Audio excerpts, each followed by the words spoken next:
শেরপুরে বনের ভেতর পর্যটন কেন্দ্র গড়ে তোলার উদ্যোগের ঘটনা ঘিরে উপদেষ্টা সৈয়দা রিজওয়ানা হাসানের গাড়ি বহরে হামলা চালিয়েছে দুর্বৃত্তরা। এ সময় তার সাথে থাকা 6 সাংবাদিক আহত হয়েছেন।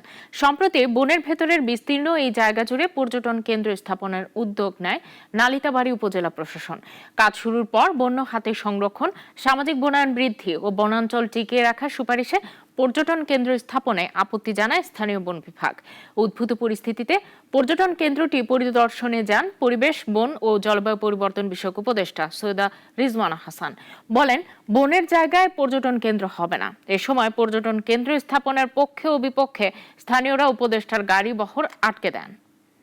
হয়ে আসবে না এটা বোঝা, এটাই হচ্ছে যুগোপযোগী কথা, এটাই হচ্ছে বৈজ্ঞানিক কথা। এখানে আবিষ্কারের কোনো প্রয়োজন নেই।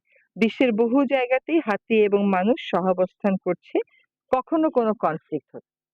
ওয়ালটন আবারও মিলিনিয়ার অফারে ওয়ালটন ফ্রিজ কিনে আপনিও হয়ে যেতে পারেন মিলিয়নিয়ার।